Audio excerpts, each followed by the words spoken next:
Good morning everyone, welcome back to my channel and welcome back to the new exciting vlog.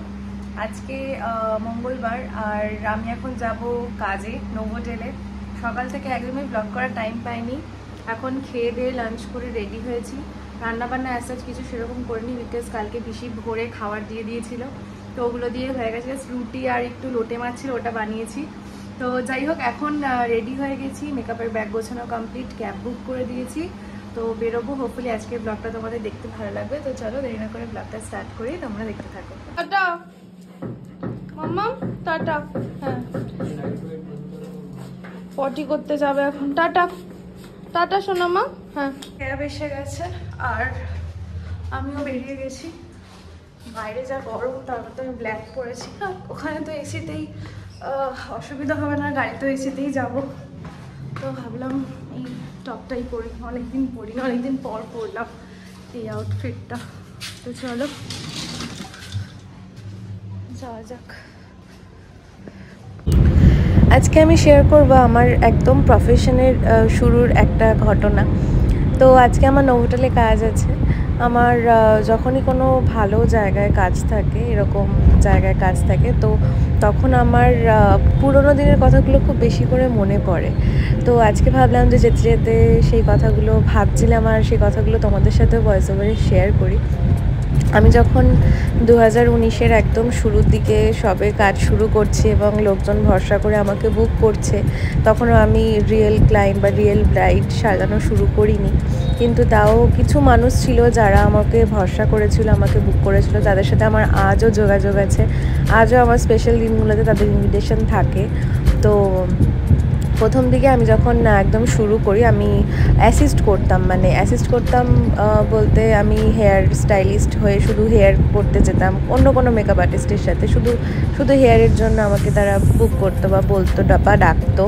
তো এরকম 2-3 বার হয়েছে। তারপরে নিজে কাজের এতটাই আর কি ফ্লো শুরু হয়ে যায়, তখন আর অন্য কারোর সাথে কাজ করা হতো না।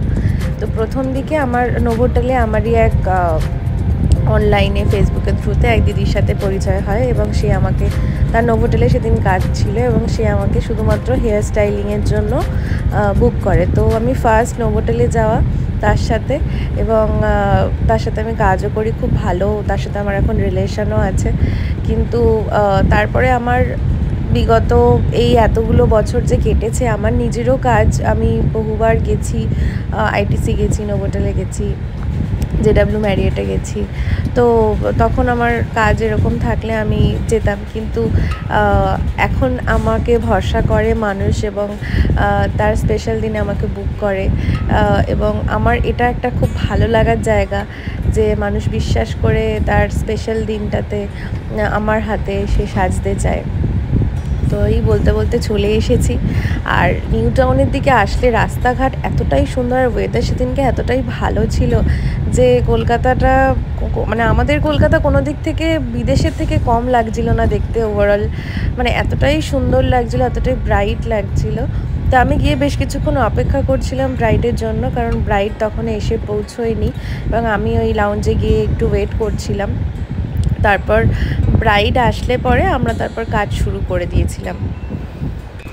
তো আমি এখানে আমার ব্রাইডের জন্য ওয়েট করছিলাম, আর বেশ কিছুক্ষণের মধ্যেই ও চলেও এসেছিলো। এবং আলোক যে, মানে আমার ব্রাইডের যে হাজব্যান্ড, উনি পুরো ব্যাপারটা কোঅর্ডিনেট করছিলেন। এবং এই যে আমার ব্রাইড আজকের, তো ওনার হাজব্যান্ডই পুরো ব্যাপারটা দেখছিলেন। এবং আমার এই জিনিসটা খুব ভালো লাগে যে এরকম কোনো হাজব্যান্ড নিজের ব্রাইডের লুকটা কীরকম হবে না হবে সবটা ডিসাইড করে। তো যাই হোক, এবার আমি কাজ শুরু করব। আর ওদের সাথে প্রথমে আলাপ হয়ে আমার একদমই মনে হচ্ছিল না যে ফার্স্ট টাইম মিট হয়েছে। ভীষণই ভালো ব্যবহার, খুব পোলাইট নেচার, দুজনেই ভীষণ মিষ্টি, খুব ভালো। এবং বিশেষ করে আলোকজি, যার কথা না বললেই নয়, যে একটা জায়গায় পৌঁছে যাওয়ার পরেও যে মানুষ কতটা পোলাইট থাকে, কতটা ভালো ব্যবহার, কতটা ডাউন টু আর্থ নেচার। তো আমার এই জিনিসগুলো খুব ভালো লাগে যে মানুষ, হয় না যে কিছু মানুষ অল্পতেই অনেকটা একটা মানে ভাব অ্যাটিটিউড চলে আসে, কিন্তু এই ধরনের মানুষ যাদের অ্যাকচুয়ালি মানে থাকে না, তারা কিন্তু এরকমই গ্রাউন্ডেড হয়, এরকমই ডাউন টু আর্থ হয়। সবথেকে বড় কথা, আমরা 2 ঘন্টার জন্য কাজে যাই, সেখানে গিয়ে যদি আমরা একটু ভালো ব্যবহার না পাই, আমাদেরও কাজটা ঠিক মন লাগে না। কিন্তু এবারের কাজটা এত সুন্দর হয়েছে, এত কোঅপারেট করেছে ওরা, ব্রাইড তো মানে পুরোটাই আমার উপর ছেড়ে দিয়েছিল যে আমি যেরকম করব সেরকমই। আমাদের ব্রাইড আজকে নবদ্বীপের, আর গ্রুম থাকে নিউ টাউনে। আর ওদের নোভোটেলে যে রুমটা ছিল সেখান থেকে জাস্ট বাইরেটা দেখো, অসাধারণ লাগছিল।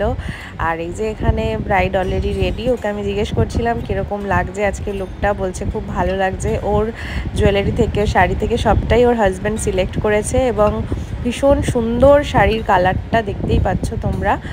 তোমরা অবশ্যই দেখে জানিও কিন্তু ওকে কীরকম সাজিয়েছি আর কীরকম লাগছে ওর এই ওভারঅল লুকটা। আমি তো নিজে সাজিয়ে ভীষণই স্যাটিসফাইড ছিলাম, আর খুব সুন্দর আমার মতন করে ও কাজটা করতেও আমাকে দিয়েছে, যার কারণে আমার ওর কাজটা করতে সুবিধা হয়েছে। তো ওভারঅল ওর জুয়েলারি, ওর ড্রেপিং সবটাই খুব সুন্দর ছিল। আর এই যে লেহেঙ্গা পরে যিনি রয়েছেন উনি হচ্ছে ওর মাদার ইন ল আর কি, শাশুড়ি মা। আর রাত্রির হয়ে গেছিলো, বাইরেটা আমি আবার একটুখানি দেখলাম, খুব ভালো লাগছিলো। তো এরপর আমি বেরোবো, আমার কাজ হয়ে গেছে। প্রচণ্ড না হেডেক হচ্ছিলো এগেন, বিকজ টায়ার্ড লাগে না সারাটা দিন, আর দুপুরবেলা লাঞ্চ করে কোনো রকমে জাস্ট বেরিয়ে চলে এসেছি।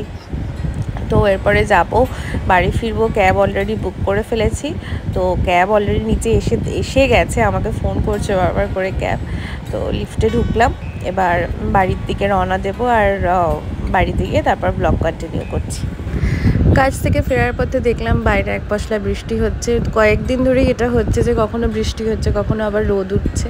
কিন্তু এই বৃষ্টি ভেজা সন্ধ্যাটায় কাজ থেকে ফিরে বাড়ি ফেরার একটা অন্যরকম অনুভূতি কাজ করে, যে কতক্ষণে বাড়িতে ফিরবো, কতক্ষণে লুসিটা এসে ঝাঁপিয়ে পড়বে আমার কাছে। আর এই যে বলতে বলতেই শুরু।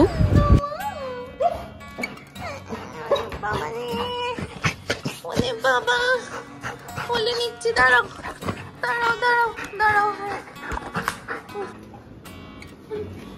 মানুষ সারাদিন পর কাজ করবে, খাটাখাটনি করে আসবে না, ওকে কোলে নিতে হবে।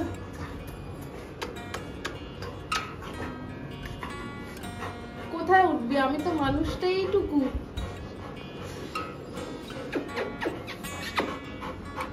हनुमान जैसा चढ़ गया मेरे ऊपर।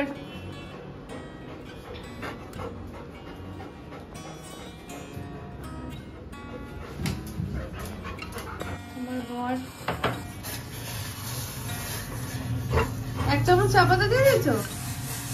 क्या और एकदम? হ্যাঁ और एकदम? और एक चम्मच না আর দিতে হবে না, একটু ফুটুক।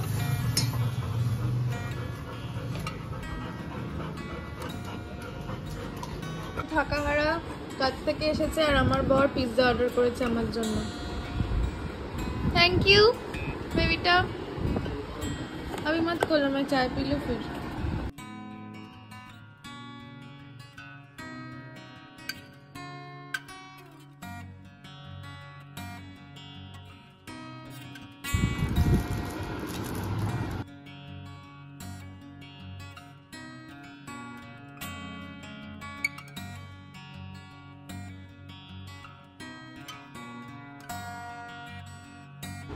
दिल्ली है मम्मी भाई।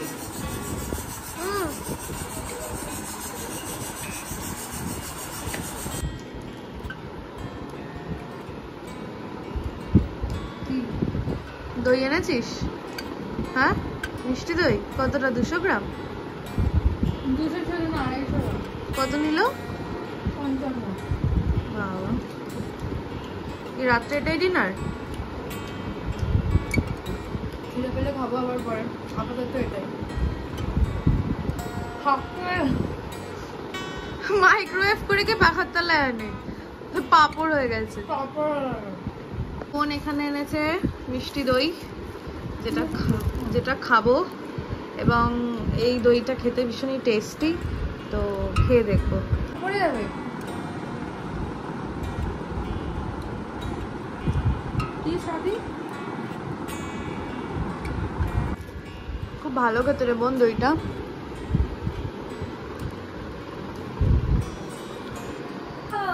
मीटर डाउन করে দিয়েছিল ভাই। तुम मीटर डाउन कर दिए थे? আমি দেখছি না कि বাইরের লাইট গুলো তো জ্বলছিল। मतलब इंसान को डराने के लिए इंसान क्या कर सकता है? हाँ, तुम इतने शरारती कैसे हो कि मेरा मन कर रहा है तुमको मार डालूं। गाइस, আমরা জাস্ট এখানে টিভি দেখছি, সাডেনলি দেখছি কারেন্ট চলে গেছে। তো আমরা সত্যি কথা, আমরা গরমে 15-20 মিনিট ধরে আমি ভাবছি बॉस का सीन भी मिस हो गया कितना। হ্যাঁ সচ মে। এবার আমি অনেকক্ষণ হয়ে গেছে, এবার ও ওই পাশের ঘরটায় লুকিয়ে রয়েছে, ঠিক আছে, যে আমরা এবার উঠে আসবে আর ও ভয় দেখাবে, আর পুরো ঘর অন্ধকার, ও তো মিটার ডাউন করে দিয়েছে।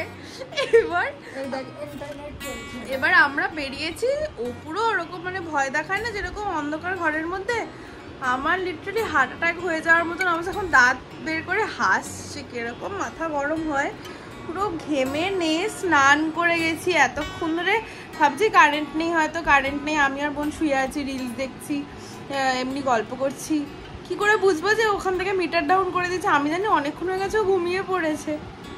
সিরিয়াসলি अब बचकर रहा है। हाँ कहाँ गए तुम?